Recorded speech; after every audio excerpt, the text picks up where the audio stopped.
Assalamualaikum. Hai semua. Menu yang Umi nak kongsikan hari ni ialah rasam ketam. Rasam yang berasal daripada negara selatan India ni juga dikenali sebagai Indian Clarified Herbal Consum. Mengikut masyarakat India, rasam adalah sup yang baik untuk merawat selsema, batuk atau demam. Lagi-lagi musim virus COVID ni sangat bagus untuk pesakit COVID kerana air rebusan ketam berserta rempah ratus yang digunakan tu dipercayai sangat-sangat membantu mengurangkan gejala yang dihadapi dan membantu mempercepatkan proses penyembuhan. Selain tu, rasam juga bagus untuk sistem penghadaman dan sangat sesuai dijadikan amalan untuk mereka yang sedang berdiet.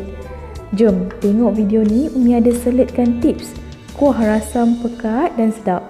Bahan-bahan yang diperlukan: 5 ulas bawang putih tumbuk kasar, 2 inci halia tumbuk kasar, 6 biji bawang kecil hiris halus, akar ketumbar ketuk, 3 biji cili padi hijau, 3 tangkai daun kari, 2 batang lada kering potong pendek, setengah biji tomato saiz besar, setengah sudu kecil jintan manis, 1 sudu kecil jintan halus, setengah sudu kecil biji sawi, 1 sudu besar biji ketumbar, 1 sudu kecil serbuk kunyit, setengah sudu kecil lada hitam, air asam jawa secukupnya, ketam nipah, basuh bersih dan belah 2, daun ketumbar dan akhir sekali air secukupnya.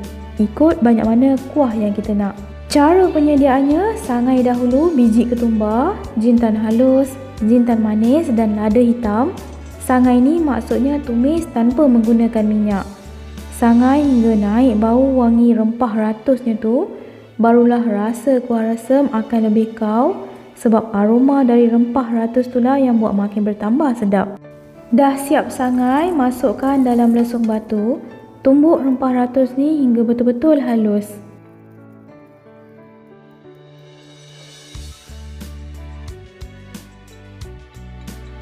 Lebih kurang ginilah tekstur rempah yang telah ditumbuk. Dah siap, ketepikan dalam satu mangkuk kecil dahulu. Masukkan setengah biji tomato dalam blender, tambah air. Air ni ikut banyak mana kuantiti kuah yang kita nak. Air tomato ni lah rahsia utama kuah rasam pekat. Masukkan air tomato dalam periuk kecil, diikuti bawang putih, halia, akar ketumbar, cili padi, rempah ratus yang telah kita tumbuk tadi, air asam jawa dan serbuk kunyit. Gaul sebati. Air asam jawa tu agak-agak je, ikut masam yang kita nak. Umi memang lebihkan sedikit, nak bagi rasa masam-masam pedas gitu.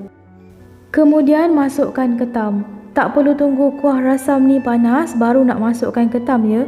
Semua bahan-bahan ni masukkan jauh awal. Sebab tips penting masak rasam ni, kuahnya tak boleh terlalu mendidih. Gaul-gaul sikit bagi ketam-ketam nipah ni tenggelam dalam kuah rasam. Umi ada tambahkan sedikit lagi air asam jawa, nak bagi ngam rasa masamnya tu. Kalau ada serbuk estefoida tu boleh letak ya, bagus untuk sistem penghadaman badan kita. Bila masak rasam ni kena rajin-rajin jenguk ya. Sekali-sekala tu gaul, sebab macam Umi cakap tadi, kita tak nak sampai kuah tu mendidih. Alasannya menurut bonda, bila didihkan terlalu lama, kuah rasam tu akan sedikit pahit. Sejauh mana kebenaran tu Umi pun tak berapa pasti, sebab kebiasaannya bila masak kuah rasam ni, Umi akan pastikan bahagian atasnya dah mula nampak nak mendidih. Boleh tengok ya, buih-buih halus dah mula naik tu. Terus tutup api, gaul-gaul sedikit. Okey, kuah rasam pun dah siap. Kita akan mula tumis darat pula. Panaskan sedikit minyak dalam pan atau kuali kecil. Masukkan biji sawi dahulu. Bila minyak dah betul-betul panas, biji-biji sawi ni akan mula meletup-letup kecil. Baru masukkan bawang merah kecil yang telah diiris halus. Tumis hingga bawang-bawangnya layu dan menjadi coklat keperangan. Waktu tumis ni, api biar sederhana kecil je dan sentiasa kacau untuk elakkan bawang hangus dan masak sekata. Bawang dah nampak garing sedikit macam tu, campakkan 3 tangkai daun kari dan juga lada kering yang telah dipotong pendek. Gaul-gaul sikit bagi daun kari tu layu dan bau aroma wangi dari daun kari tu naik. Terus tutup api. Kemudian masukkan bahan tumisan darat tu ke dalam kuah rasam ketam. Gaulkan bagi bahan tumisan sebati bersama rasam. Tengok tu nampak pekat dan menarik rasam ketamnya kan? Bau aroma rempah ratus tu memang membangkitkan selera sungguh.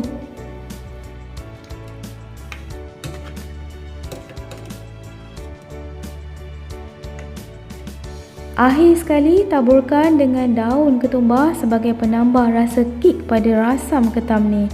Daun ketumbar akan menambahkan lagi aroma wangi. Sekian sahaja resipi rasam ketam dalam entry kali ini. Jumpa lagi dalam episod akan datang. Nak tahu menu istimewa seterusnya?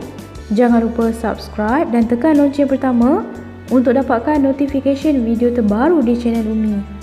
Like dan tolong share-sharekan video ni jika anda suka dan rasa bermanfaat. Assalamualaikum. Bye.